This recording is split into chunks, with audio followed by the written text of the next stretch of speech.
Isa Swede violer là-haut, pas de complexe au Mawa. Otumoli peuple congolais, oluki papa Nzambe Mawa. Otumoli peuple africain, oluki kolo Nzambe Mawa. Binoba politicien foboyo kapasi na biso Mawa. Otumoli Nzambe Mawa. Afrique balila Angola balila Brazzaville balila Nakamo balwa Nigeria makamo Liberia makamo Dosala nimo Nalingi nalobaka sina ikobanga nino Nalingi nalobaka sina ikobanga prison mawa mimi namboka kubo Nalingi nalobaka sina ikobanga nino Nalingi nalobaka sina ikobanga prison Fami pose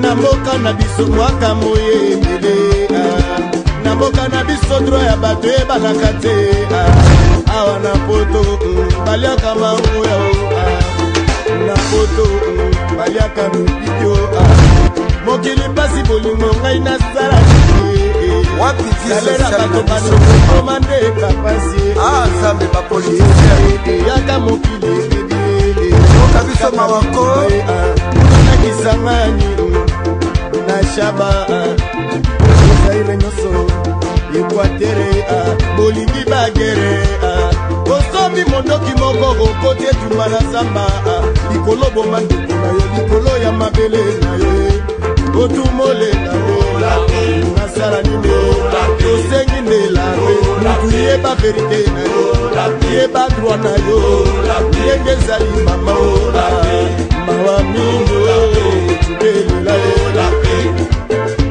Mawa trop peuple congolais Mawa depuis colonisation Bande konangai nazali susu nesengo na pokwa lelo poto beta masolo ya mboka na pesi bino mbote bino bandeko balandi ya émission to solo lango na RLTV to bisi bino TV zongelengi depuis moi na musala population de Kofavia bandi ko beta masolo na RLTV bobi bino moko masolo ya mboka batikela ngo ka bakolo nango bandeko balandi na o etali actualité politique na mokolo lelo sengeli bo baete bandeko ya opposition politique basangana ki lelo na Fatima kuna to mona ki bandeko ya dynamique opposition o ekamama na mona mboka Martin Fayulu e sengeli bo baete Martin Fayulu a été candidat président. Donc, dans l'élection 2018, le 23 décembre, candidat na compte à dynamique opposition, tout ça Martin Fayulu. To kutana ki pena mona mboka F Bazaïba. Et c'est pas été dans hôtel MLC après qu'on soit ba réaction, ya bandeko ya opposition, oyo ba critique ki congrès oyo mona mboka F Bazaïba longo na bandeko MLC basala ki Bolanda ki bino moko réaction ya bandeko na biso IDPS Paul Chilumbu azali porte-parole IDPS aleka ki na micro ya to solo lango na ndeko Flavien toujours pona ko talisa indignation na bango na ngambo dynamique opposition to ki mona mboka Jean Félix Senga o atalisa ki na MLC indignation na bango na ngambo ya MLC bolanda ki bino moko mona mboka Désiré Mbozi azongisa ki bandeko wana na nzela bandeko na ngai bakomi ko bandeko Flavien okomi ko créer polémique susu entre bandeko opposition te bandeko balandi to bana bino ke TV za radio te tango baktu baza koloba tango lanaki mwana mboka F Bazaïba na Top Congo bobelaki ndeko Flavien Olandi kende luka bango pe bayanolaki kasi lelo zalaki esengo po tomonaki bango nyonso basanganaki bango nyonso lelo basanganaki mais to noter kaka absence ya mwana mboka Vital Kamerhe to comprendre te pourquoi mwana mboka Vital Kamerhe azalaki te na rencontre lelo mais sengeli bo ba ete union pour la nation bango bazalaki quand même bandeko ya UNC ya Vital Kamerhe bazalaki présent parce que to kutanaki na basele docteur Sele to kutanaki na ba papi okata to kutanaki na Billy Kambale au moins oyo bandeko ya UNC ya Vital Kamerhe bazalaki wana bandeko balandi to monaki lelo opposition basanganaki na Fatima et sengeli boye ba ete bandeko balandi objectif ya rencontre na bango na déclaration na bango ezalaki ko répondre d'abord na discours ya mokonzi mboka Joseph Kabila sur l'état de la nation bandeko opposition batalisaki makanisi na bango pona bango ba bito okela mapona misa machine à voter donc machine on a connaît nanga et kolongwa pona bango Joseph Kabila ozala candidaté pona bango c'est que okela mapona mi c'est l'esprit accord ya Saint-Sylvestre oh mais ngape na mituni bandeko balandi est-ce que accord on ezala ressources Encore au kono Etienne Tshisekedi atike la biso ya solo obimisa baseni sa ba olenga nkoi bango mo pe kuna soki ba panzana to bazalaka to ebite bande ko balandi mais du moins essayer bo ba ete bande ko opposition basangana kina dynamique na Fatima pour beta masolo mboka bande ko balandi mais na ngambo mosusu bande ko opposition o bazana institution ba ko kanisa nini bande ko na biso oyo bazana institution ba ko kanisa nini bande ko na ngai ezaka sengo mingi tanto beta masolo Congo na comme opposition parole te na émission ya lelo na bisa kabino bozala toujours branché chaque jour à partir ya 21h 21h30 na RLTV boko za masolo mboka na ndeko Flavien na rediffusion à partir ya 8h 9h bozo za ndeko Flavien mona musa population pona ko beta kabino masolo Congo bande ko balandi kasi yambo na yamba ndeko oyo na bisa kabino na zo yamba na compte ya opposition politique oyo za na institution et sengeli bo ba ete ba journaliste moko la dimanche basaki match de santé donc tolobi yango pe tobeta 7 pour na ete ba kolo masolo parce que à un moment donné bande ko kanisa ete bande ko basala ka émission lingala bande ko oyo basala ka ba journal la lingala ba yoka na kate mais jour on la pointe na ndeko Gilles Boulembi na pesi mote na pointe tozaki na mama Solange Kwale antenne A na pesi mote na pointe oyena mama Sylvie Bongo na pesi mote na bilo bande ko na pointe tozaki na mwana mboka Eliezer Tambwe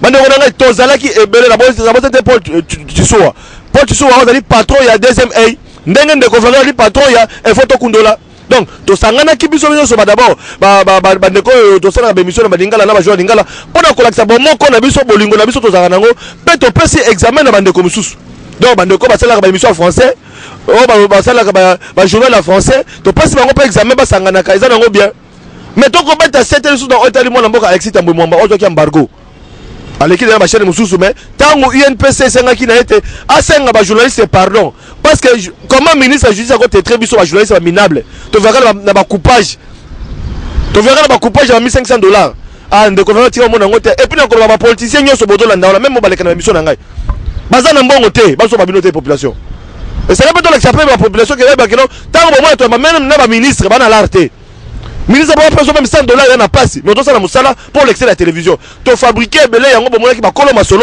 to tambola ki na ville ya Kinshasa to remercier population o ba ki na ko sangana na biso pour na marche on to bana na velodrome ti bandal bomona ki kasi bande ko balandi kaka lelo pe bokola na susu bande ko ya dynamique opposition ya UNC ya vite quand même na rappeler que IDPS est qui représenter parce que moi na mboka Jean-Marc Kabundu azala ki wana yepe akoloba na micro to solo lango donc pour na ko ba ite lelo bokozwa ba condamné nyoso na émission lelo kasi na invité na biso bokolelo bande ko balandi to yami nani to yami ozali président national à l'intérim ya nouvelle dynamique Congo secrétaire général chargé d'idéologie mwana mboka Mbutazola toko benga voilà mwana mboka okoki approcher biso voilà bande ko balandi voilà zali Mbutazola mwana mboka Mbote ndeko Flavien voilà to kuti bino na bureau bozana réunion en tout cas merci bingi parce que c'est ici ba congolais au 4 réunion pour oyanola na micro ya population lelo na to solo lango bande ko bakolanda yo na yebite lelo yo makambo na zali ko kende to kende na mo lombango bino lelo bolena matanga bane Congo bolena matanga parce que c'est que to rappeler que parti na bino nouvelle dynamique Congo tango bazotanga nouvelle dynamique Congo bazomona ozali autorité morale ya parti na bino mwana mboka excellence Papi Matezolo parce que le na Congo central to bungisi gouverneur ya Congo central o be azali ne Congo na yango pe na micro na biso to représenter ba condoléances na famille biologique ya gouverneur ya Congo central Jacques Mbadou to passe condoléances na famille politique na to passe condoléances na ba congolais nyoso oyo ba mesana kona na biso kasi pona o etali Jacques Mbadou na ebite ndeko na ngai est-ce ko zali loba. Merci ndeko Flavien pour na liloba. D'abord avant na kota na mudindo ya maloba na ngai na ina loba ke expression ene Congo to moyo kango mingi biso uti na ba grande école ya sagesse Congo na linga un jour to sala émission pour na préfixe ne Congo ezala raté pour ne katanga la raté ne luba la raté ne ngala la raté donc il y a peuple Congo pas peuple ne Congo donc un jour ozongi silanga maloba na ko expliquer yango étant panafricain aussi au nom de l'autorité morale, il y a une nouvelle dynamique Congo, Excellence Papi Matezolo, nous sommes panafricains, nous sommes obligés de pouvoir s'incliner. Dans la mémoire, il y a des fins, Jacques Mbadou a dit gouverneur, il y a Congo central, donc bisous panafricains, ils n'ont pas cité ces pénales loi ndeko. Donc nous ne pouvons que présenter les condoléances les plus attristées. La famille a des fins, mais c'est aussi l'occasion de faire sa leçon à histoire, leçon à postérité. Mobutu alobaki chaque fois servir et non se servir. To sekpela na ba dirigeant politique actuel, ba na servir peuple. Pour le lobby au Koufi, peuple ACPLA. Aussi, n'est-ce pas, un proverbe africain dit ceci, mourir cette terre sans laisser des traces, c'est comparable à un mort-né. Donc, avec tout le respect que je dois à le gouverneur Jacques Madou, nous présentons les condoléances les plus attristées au nom de l'autorité morale de la nouvelle dynamique Congo, Papi Mantezolo. Maintenant, Mingi, voilà. Alors, on a encore rappelé sous que Moutazola, en tant que Mokambi ya Lingomba ya nouvelle dynamique Congo, on a peu moko ya ba oyo tokitaka na pe na Congo central moi mingi na cadre ya activité. Na bino mais kasi lelo to comment sentir le corps NDK zola et là li pongi to comprendre. Boza ko la pongi ma pona miango yo to comprendre te. Papi Matezola zaki moko oyo to ba ko mona betando ike. Mais to moni lelo yo Papi Matezola zo kana soute. C'est kango zani ni bo batami, bo bi malobi, to pe boza ka stratégie ya musala mais bozo lo baté. Bon, Papi Mantezolo aza missile 5 aza missile oyo aza na carabina na ye. Aza ba missile 100 carabina te o ba sekendara plus pemeni ya batu oyo bazana ba bikoti balata bikoti po bima ou batu oyo bazana ba poids biso na poids politique na biso. Papi Mantezolo n'est-ce pas aza politicien ya TVT, a politicien ya radio T, aza politicien ya action concrète. D'ailleurs, je vous annonce que d'ici n'est-ce pas le 27 a quitté na fief na Tigai na Luozi pour n'est-ce pas assister na veille spirituel ya communauté CSC oyo ba bengisié. Donc Papi Mantezolo aza en forme, mais nous nous préparons pour la bataille électorale pour n'est-ce pas la Congo central wana et la coup baté. Donc oyo atie libaya maatro alongola na ye parce que même basuki et voter ba député à Papi Mantezolo. Donc bandeko nanga na oyo ezali moto mais toko makala la période ngo parce que décembre ngo bandeko balandi TV zongelengi chaque jour à partir à 21h22 na RLTV na mona musala la population de Flavien bokozwa ka actualité ndengane bandeko na biso bazali ko commenter. Alors mona mboka lelo yo discours à Mokonza Mboka bandeko belé ba réagir. Bandeko belé ba réagir na discours à Mokonza Mboka bandeko opposition bandeko majorité kasi bino bandeko nouvelle dynamique Congo. Population lobi que discours à Mokonza Mboka Joseph Kabila ayoki ne côté. Population ayoki le côté au moins ba walanda émission RLTV parce que babine de Flavien il a biso bato bazalo basolo o ba vérité. Population balanda de Flavien ba que Mokonza Mboka Joseph Kabila le cas qui na parlement na congrès mais bango bayoki le côté il fallait bisa bango mokolo ya okende. Yo dali mo na mboka bisa ngai. Bino bato nouvelle dynamique Congo. Bolana qui discours à Mokonza Mboka Joseph Kabila. Tout l'année qui discours na bokebe nyonso parce que ça Mokonza Mboka mais ndeko Flavien tikana bisayo ke lukuta ezala toujours lukuta même si ennemi no mutalobiango même si amino mutalobiango mais vérité a toujours vérité même si ennemi no mutalobiango nana lo bano boye lelo yo discours Mokonza Mboka pas être se féliciter pas être me remercier Mokonza Mboka eza n'est-ce pas accent panafricain. Hein oyo atie na kata discours na ye ameki ko lakisa peuple ke soki lelo to tie makanisi na biso ke mundele mto abongisa biso mundele abongisa africain te ka Libye lelo Libye koya pour balinga pesa bango le soin démocratie. Nous souhaiterons avoir un dictateur divin ou à réaliser mieux être peuple comme la Chine comme la Libye lelo ba komo mona ke Kadhafi alagi na ye wana a réalisé qui mieux être mais minele baté songi ba memeli bango démocratie lukuta lelo Libye ezana se pas être sepelité na discours Mokonza Mboka ezali nde n'est-ce pas action sociale au Mokonza Mboka lobby eza action sociale moko eza orienté vers la classe bourgeoise. Nous aurons souhaité que Mokonza Mboka ata plus accent na action sociale orientée vers la classe paysanne. Ce qui va créer basali n'est-ce pas immeuble intelligent basali n'est-ce pas immeuble tembe basali aéroport c'est plus la classe bourgeoise qui profiter nango biso dynamique Congo nous a parti moko social démocrate africain te prendre plus bien-être peuple. Donc tant que Mokonza Mboka à remettre accenté sur la classe les actions sociales orientées vers la classe paysanne to resepela nangote. Donc nous aurons souhaité que Mokonza Mboka a insisté plus pour les actions sociales orientées vers la classe paysanne. Quant à Likambo Oya et Tali n'est-ce pas mandat naé. Mais Mokonza Mboka a été clair dans son discours que les conditions d'éligibilité et que permettre que mutu o yazana condition d'éligibilité te apesa mandat mususu yé pas na condition d'éligibilité wana non équivoque le binde wana mais yé moko pena jana aza soto exclure pourquoi parce que azana des mandats l'autre mandat akoki ko zasu représenter te donc Mokonza Mboka ça a tellement clair mais pona ba oyo balingi Mokonza Mboka alobake akosa asu représenter te mais tant sur stratégie ya famille politique na ye le leçon lobi ke tel mutu do fait na ngai tel mutu do fait na ngai tam so pesa éclatement na kati ya famille politique na bango. Donc pour des raisons stratégiques on les aime comme na bango na kokota te beto na proposition panafricaine. La nouvelle dynamique Congo n'a jamais été dans l'opposition oyali oya ya Tongo balu makamsusu na poka makamsusu biso na opposition panafricaine.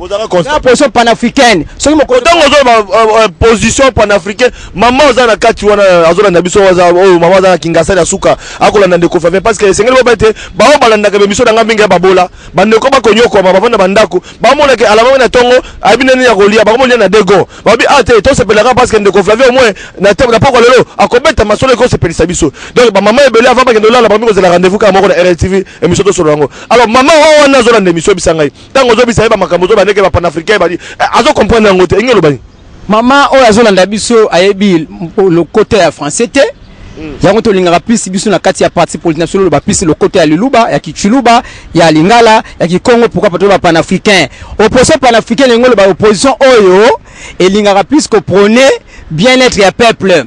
Parce que na peuple ana posa opposition te, ana posa majorité te, ana posa société civilité. Peuple ana posa alia malamu, atanga malamu, akende classe malamu. Opposition panafricaine za opposition oyo e boyi mubulu na mboka, e boyi n'est-ce pas ko landa mundele ngulu ngulu. O mundele lobi ya kitoko to landi yango. O mabe to boy yango. Opposition panafricaine za opposition oyo na milieu du village. Oyo sengeli ke no place oyo Kabila président Kabila lobi ke ako se représenter te. To ndimi yango.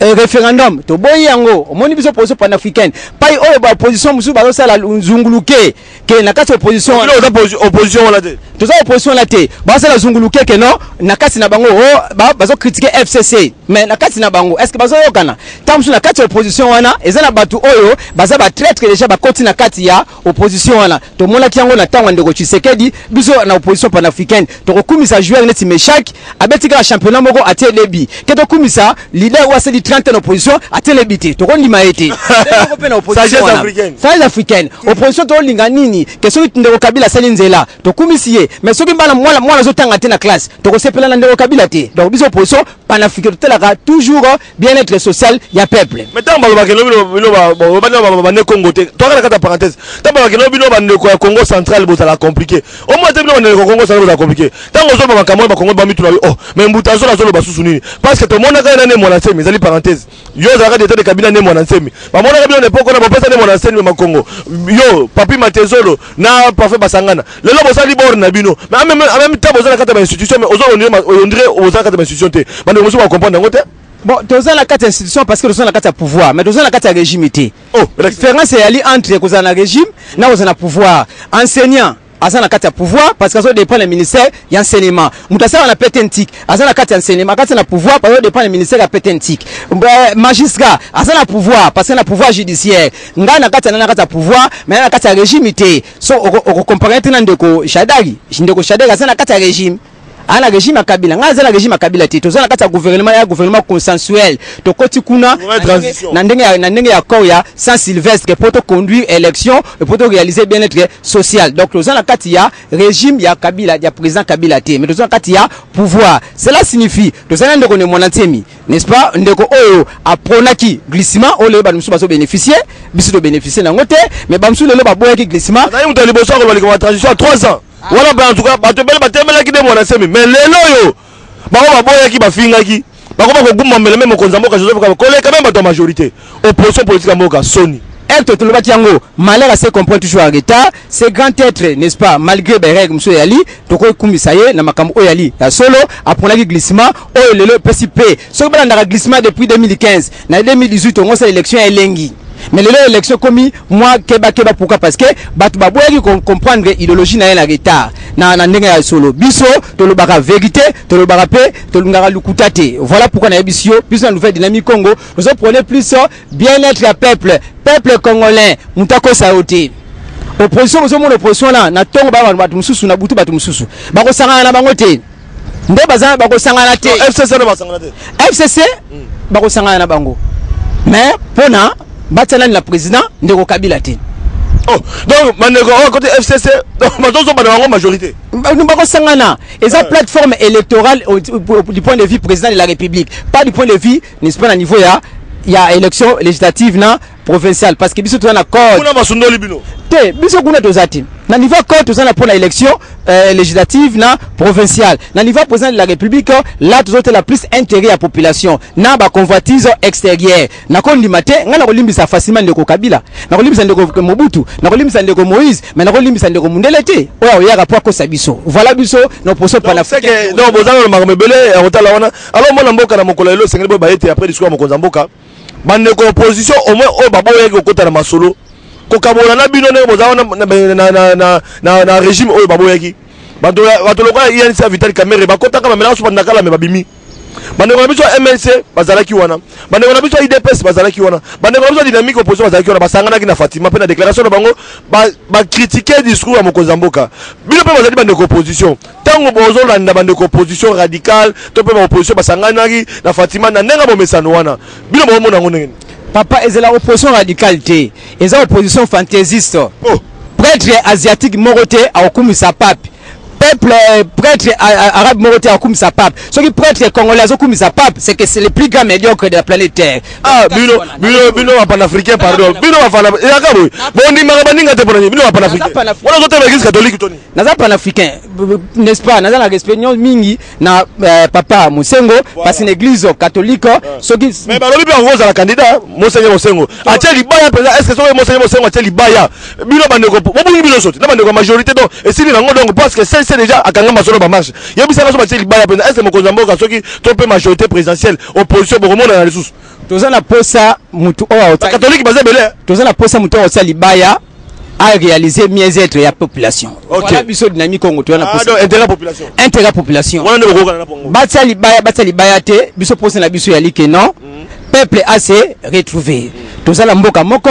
Tous en a Congo moko, ça ne servira à rien pour la biso de la nouvelle dynamique Congo. Tout se tirailler pour la convoitise extérieure. Tous en a plus intérêt à peuple à gagner. Voilà, mais ce que l'opposition là basangana na Fatima pour l'intérêt à peuple le biboni. Opposition là basangana banaka na Saint Titi. Opposition là basangana kala na tanga Mobutu. Opposition basangana kala. Mais opposition ba yoka na bangote. Na dialogue. Du vivant de papa Tshisekedi paix à son âme. Mais babou ayi ko pesa papa Tshisekedi azala candidat unique. Bongo lelo. Bakokokana te ko mocha songi wana ko mocha songi na famille batu pardon nayebi bango pardon nazala opposition loba mamotali bino ndeko nayebi wala songi to boyi ezana batu musu ezana batu musu bazo salela ba majorité malheur à population congolaise qui ne comprend qu'en retard les jours la population congolaise ba royeba que la opposition te ezala bato batinda bango kuna pour pas compliquer bango vraie opposition ça la rap vraie opposition siko vraie opposition ça la rap vraie opposition nzambe soka za opposition mboke bonga raté moi je souhaiterais qu'un jour la Congo to comme la dictature divine que président Moko à 30 ans mais a réalisé mieux-être ya peuple to kokende likolo sagesse africaine alors moi la mboka mutazola tozoke na molo mbangu na suka poto tika bandeko mosusu balanda ndenge masolo ya dynamique opposition de basangaki na bandeko na bango pour sa déclaration pe batala marche de santé bakolo masolo ndeko Flavia Tamboli bandeko balandi pemo wapi boko mona bino monde masolo de kaki Eliezer Ameli pema nata mama Sylvie bongo azokokate papa Molière la matina moto hein papa Léon ni le grand yaou ata mona biso papa Molière akangami pe makokite bandeko balandi boko mona makambo ndenge de kaki voilà bandeko balandi avant to kene ba reportage wana mona mboko koza la message mboko ya opesa la population poto kabwana nayo na sepeli mingi na marche na bino ya ba journaliste lingala pour bino politique ah to boy za politique bino besoin informer peuple na le côté ya lingala parce que français obungisa peuple mingi na kosepela mingi bo reporter message ya kitoko na population que population ana posa kaka alia malamu alata malamu atanga malamu ali na posa ya ndeko Kabila te ala posa ya ndeko Moïse te ala posa ya ndeko Matezolo te ala posa ya ndeko Bemba te population ala posa kaka alia malamu alata malamu neti nzambe asalaka na ye bolamu peuple asala nini alingaka ye yango kana olinga loba. Voilà message espoir na mona mboka Mutazola on a rappelé qu'il y a président national à l'intérim il y a nouvelle dynamique Congo o kama na mona mboka Papi Matozolo comme autorité morale mais en fonction de la secrétaire général Mato Domingue na ndenge on dimaki koya no la lelo yo na micro ya to solo lango RLTV TV zongelengi masolo mboka zo continuer Mato Domingue ndeko Flavien Voilà bandeko balandi to bisaka bino TV za lote na sisi na ndeko ndono saki bino bandeko balandi dynamique et opposition UNC à Vital Kamerhe UDPS MLC basangana ki lelo na Fatima ba betaki masolo pe déclaration bango minga kolobezali te bandeko balandi tozonga na régie Bolanda.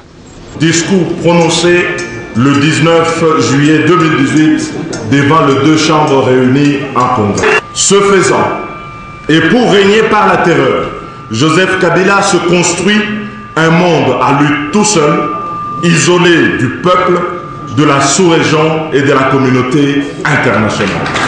Se souciant nullement des préoccupations des Congolais, Joseph Kabila tire cyniquement de sa gestion chaotique un bilan personnel de réussite et une autosatisfaction qui contraste gravement avec la misère dans laquelle croupissent des millions de Congolais. L'opposition politique souligne qu'au-delà de la non-représentation de M. Joseph Kabila à l'élection présidentielle, qui est un acquis découlant de la Constitution de la République en ses articles 70 et 220 et de l'accord de la Saint-Sylvestre, l'opposition politique fera obstacle à tout processus électoral conduit de manière unilatérale par le camp de M. Kabila et basé sur la fraude ou organisé en violation de droits et libertés des citoyens. Le fichier électoral soit nettoyé de près de 10 millions de présumés fictifs qui logent sur un total de 40 24 897 enrôlés. 2. Que la machine à voter non prévue par la loi électorale, ni dans le calendrier de la CENI et sans consensus des acteurs politiques et sociaux, soit purement et simplement écartée. Des mesures de décrispation politique prévues dans l'accord du 31 décembre 2016 soient effectives, notamment par le retour en homme libre et en toute sécurité de Moïse Katumbi, de Antipas Moussa Nyamouissi, de Floribert Anzoulouni, ainsi que par la libération des prisonniers et détenus politiques dont Jean-Claude Mouyambo, Franck Diongo et Diomindongala, ainsi que tous les militants des mouvements citoyens Filimbi et Lucha. Par ailleurs, l'opposition relève qu'ayant perdu toute légitimité pour engager la nation congolaise, Joseph Kabila est désormais le mal congolais. À l'alternance démocratique en République démocratique du Congo et constitue le principal facteur d'instabilité dans la région des Grands Lacs. C'est pourquoi l'opposition politique dénonce les actes posés par M. Joseph Kabila depuis l'expiration de son mandat pour se maintenir au pouvoir, actes qui impactent sans doute et de manière négative le fonctionnement régulier de la République et compromettent son avenir. Appelle le peuple congolais à mettre fin à la passion criminelle de Joseph Kabila pour le Congo qui précipite le pays vers le chaos et à faire obstacle par tout moyen, y compris le recours à l'article 64, à toute velléité de se maintenir au pouvoir. Lance un appel à l'Union africaine, à la SADC, à la CIRGL, de prendre toutes les dispositions nécessaires pour préserver la paix et la stabilité en République démocratique du Congo et de la sous-région si Joseph Kabila persiste dans sa politique de déstructuration et de déstabilisation du Congo et de l'Afrique. Je vous remercie. Je pense que ce qui est très important, c'est que aujourd'hui, l'opposition est parlée d'une même voix. On dit très bien que UDPS, Dynamique, UNC, MLC, donc toute l'opposition va parler d'une même voix. Va communiquer commun. Les aïeux fruits, tout va communiquer. Donc tout le monde sait très bien que nous sommes prêts. Il n'y a aucune élection, mais une élection crédible, transparente et apaisée. Non pas une élection Oyo, Kabila Alingui a organisé. C'est-à-dire que ceux qui ont machine à voter, soki balongoli plus de 10 millions d'électeurs fictifs, ceux qui basali ba mesure la décrispation ba Moïse ba Franck Diong Babima bazonga donc élection na et usalamate. Nous sommes pour les élections mais pas n'importe quel. Ça c'est le message clé autopécie de la population. Mais en plus, tout le monde sait très bien que la passion dont parle le Kabila, il y a dit passion criminelle. Dans le sens que sur Otali, depuis la commune à pouvoir, tout ce qu'il a fait, c'est contre le peuple de Congo. Nabiso par rapport au discours Oyo Toyokaki na congrès Oyo chef de l'État sortant à Lobaki. A sali discours na ye biso toyebi ke za discours bilan Oyo yazo vivre na monde na ye ba congolais nyo pe ba vivre na monde na bango. Po nenga azobeta kutu masolo ya ba salaire ya bato ye moko a comprendre te que calcul oyo asali amiteki koteka. N'est-ce pas? Azolo ba makambo ya courant, makambo ya mai, makambo ya banzela, ye aza na monde na ye, population aza na monde na bango. Tanga lobi makambo ya passion, aza nango na Congo, to comprendre que passion na ye ezande ya richesse ya Congo meza ya ba congolais te. Yango na toyaki kopesa réaction na discours oyo, biso opposition nyonso dans l'ensemble, po toyebi ke biso nde tozali alternative crédible. Yango na pe tolobi likambo ya ba élection, toza na kati ya ba élection, tozo déposer ba candidature na biso mais pas question de machine à voter. Tolingi pe makambo ba reporter pe azana droit ya ko postuler pour la 3e fois. Sinon de toutes les façons tu as un problème te article 64 de la constitution ezanango et puis si droit na congolais nyonso y compris pour na ko défendre mbo. L'opposition dans son ensemble puisse éclairer le peuple et donner des grandes orientations, parmi lesquelles nous avons dit clairement ici que nous continuons à faire le nôtre toutes les exigences que et la communauté internationale, la SADC et le peuple congolais continuent à faire, parce que la crédibilité du processus électoral n'est pas que l'affaire de l'opposition, mais ça préoccupe au plus haut niveau la communauté internationale comme l'ensemble de notre peuple. Et nous insistons pour dire que la non-participation de M. Kabila aux élections cette fois-ci n'est pas un cadeau qu'il donnera au peuple congolais. Il faudrait que le peuple comprenne cela. Parce que moi je crains que le jour où la majorité présidentielle ira déposer la candidature d'une autre personne, que le peuple congolais puisse penser que c'est un cadeau et qu'il y ait des scènes de liesse partout. C'est la risque de dégonfler les ballons, c'est la risque de mettre en péril les revendications qui tente à crédibiliser le processus électoral. Dire que Kabila a provoqué le peuple congolais. Kabila azali atana likanisi côté pour le peuple congolais. Kabila a présenté bilan il y a 17 ans, il y a 20 ans, il y a Afdel. Maintenant bilan on a dit que le peuple congolais les gens ont malamu, azakola malamu, azakolata malamu, aziko se soigner malamu. Ya makambo lokuta et on to lobi boye. Non. A lobby on a la passion ya Congo. Pour Ndenge Mobutu qui comprenait mon émotion. Mobutu avait dit comprenez mon émotion parce que dans un système il y a dictature, il y a parti unique, à tiki parti on a à s'ouvrir. Mais il y a une passion il y a Congo. Tu veux répondre pour nous que à Kokende. À Kende pas yazonge pas le 23 décembre. Après ça qui date où on a ya ba élection au salama ba élection nini. Il a été ba élection à Buzoba. Il a été ba élection Oyo Ndengaza ko sala na seni ba truqué. Ndengaza la candidat.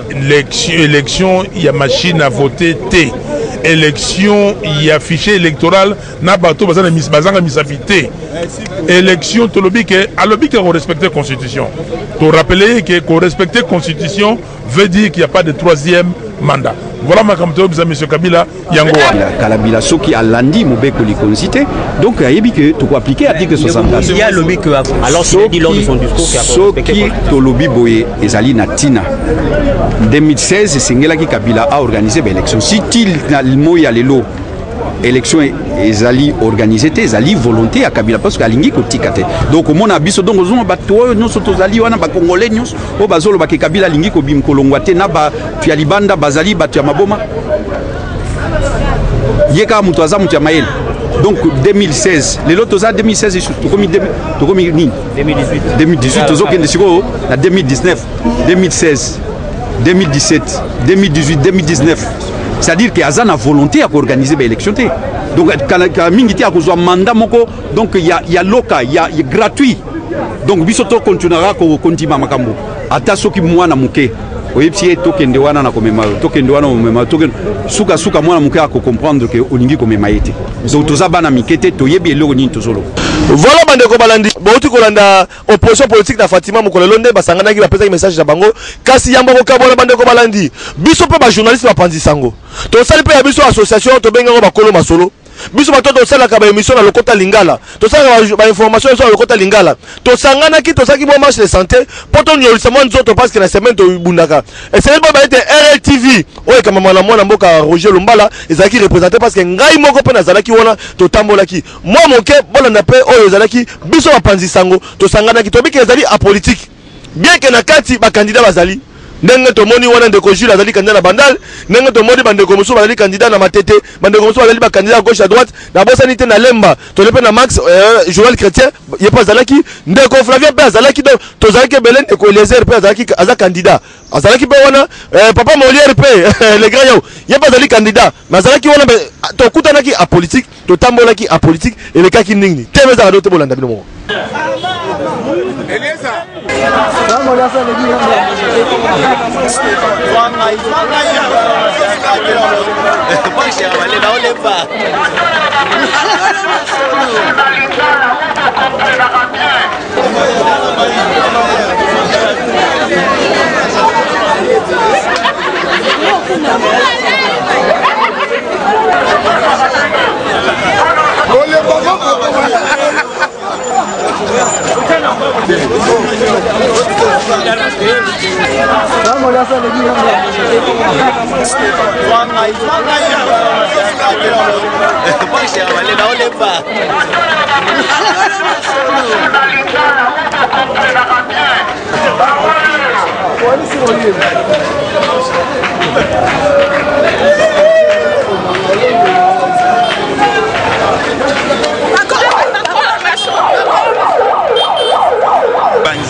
La toi c'est mieux, c'est stop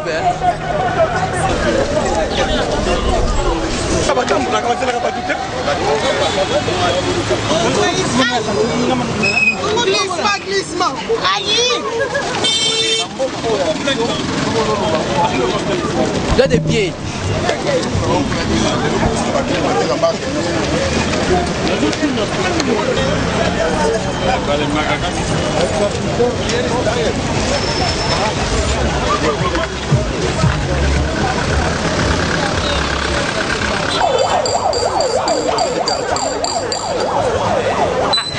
Papa Molière moto de santé.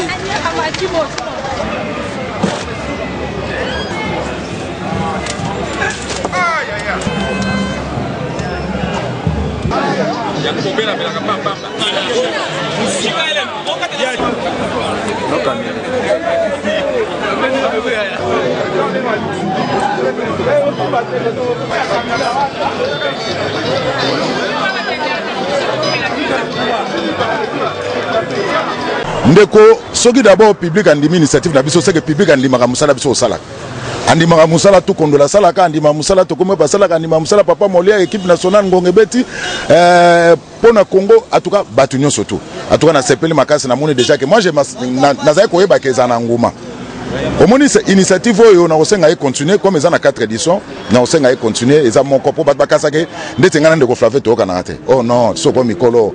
Il faut savoir dans la vie préparer aussi la relève. Au moins, il y a des gens qui ont déjà relève à Ndeko Flavien. Pour nous, il faut pas s'occuper.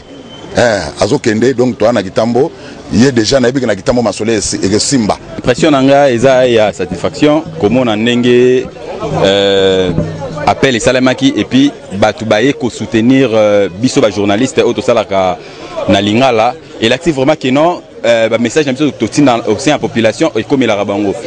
Bakolo masolo po tolanda makoleka ba magazine tout oyo pesa mana lango na mususu bana komi lobela pourquoi pas biso ba agence nyon soto oyo et ça la musana lingala pour na nite to ko sangana pour réfléchir, chercher des stratégies, des voies et moyens pour que Moussa n'a biso qui est des liboso. Alors tant na moni yango et salemi sincèrement na zaine sengo makasi pe na komisi nzambe. Donc il va journaliste face à l'initiative ya boy. Nous qui reconnaissons le rôle de la presse. Toriki ko tika na nda kota. Il faut to mi déplacer to ya ko accompagner bango. Ya liboso na zana na esengo ya komona ke masolo yango ya bakolo masolo ezalaki lokola ndoto mais lelo oyo penza elati nzoto esengo ya mibale eza ya komona ke bapandisa yango barépondre penza ebele bapeli vraiment na initiative oyo bilo bozwi ezali nde yango nde fo ezalaka eza kaka teke fo tokutanaka esika ya matanga tokutanaka esika ya nini me eza fo tokutanaka esika mpe ya boye tosangani totamboli tosepelisi nzoto en tout cas mpona ngai na kosengaka ezela omoko econtinue esengo eza ya biso pamba te elakisi na niveau nini tozala na sentiment ya unité ya kozala bomoko surtout na profession na biso objectif d'abord eza kolakisa bomoko koséchanger baidée en cas de problème on peut se compléter.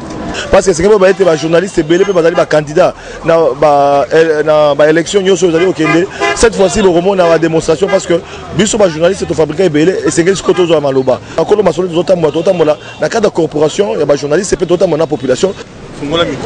Est-ce que tokolo basuli kambo bandaki na kitambo wana place ali fief ndeko Flavien parce que bandeko c'est que été Flavien dans mon kitambo aza candidat na kitambo to na cadre studio makolo masolo to zo accompagner bandeko nyonso oyo bazali na ambition politique sikoyo to comme na temps ya rafraîchissement na bandal ndeko bomoni biso na terrain Beverly a remercier bakolo masolo na ndenge ba poni point de chute la bango ya première édition na bandalungu bakolo masolo basali musana na bango tokozanga te bato nyonso baccompagner biso kamwa biloko akolia ezali. En tout cas, tout ces pays déjà une initiative Yabino, Yakozala ensemble.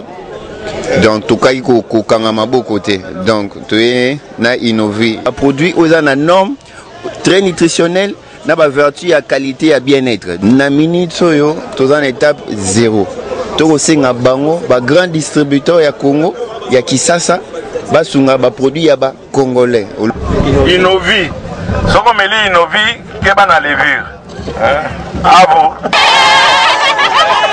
Voilà bandeko balandi to comme la souka ya émission to solo lango ya mokolelo to solo laki na oyali président national ya nouvelle dynamique Congo na etali biso bapanzi sango sengeli bo baete tozali na mawa tozali na matanga bandeko balandi to bungisi ya biso moko ya journaliste ya lokota lingala oyo asalaka émission Congo Mboka na Congo Web mwana mboka Olga Ngiamla akufi mokolo oyo na veille ya marche donc akufaki samedi na butu biso sali marche na tongo makambe bele tosaki yango susu te parce que tozali na mawa ya kolela oyo azali moko na biso ndeko Olga Ngiana akufi ne to komisa bino bandeko balandi na otali bobsek boko bango na mikolo koya donc biso bandeko oyo tosaka ba émission na lokota lingala bo mesana ka kolanda na émission ya suka tosalaka na ye ezalaka ndeko Eliezer ndeko Flori ya Sasa TV ndeko Flavien bolandaka ngai pe na ye moko Olga Ngiana toyambaka mwana mboka Frank Diongo.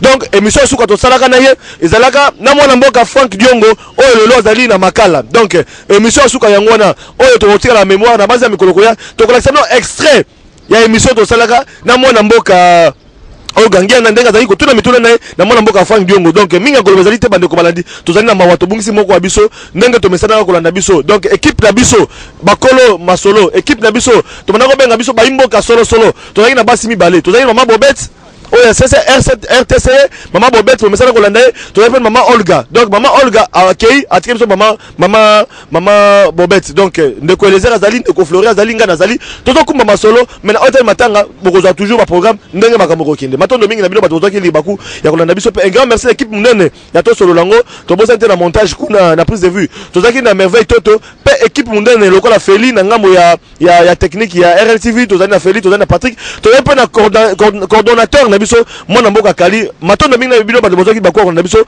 lobi na rediffusion na 8h 9h pe émission sika lobi bokozwa pe masolo sika Isa Swede Violela oh pas de complexe oh Mawa Otomoli peuple congolais on l'occupe papa Nzambe Mawa otumoli peuple africain oluki kolo nzambe bino bapolitisien fo boyoka pasi na biso otumoli nzambe bana afrike balela angola balela brazzaville balela inakabo balwa nigeria makambo liberia makambo tosala nino nalingi nalobaka sinai kobanga mino nalingi nalobaka sinai kobanga prison mawa mingi na mboka kongo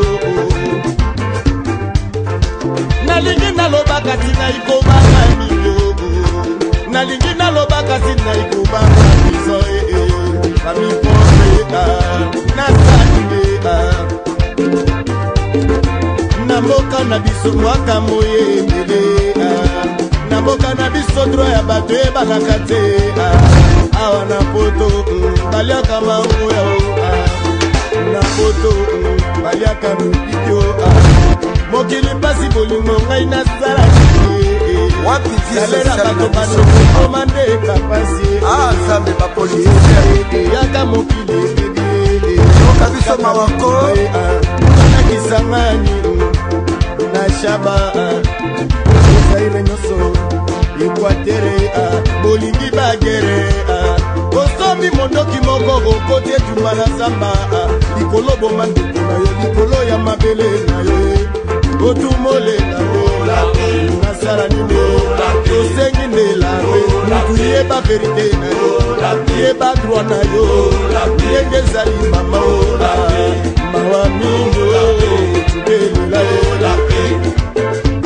Awa trop peuple congolais, Mawa. Depuis colonisation,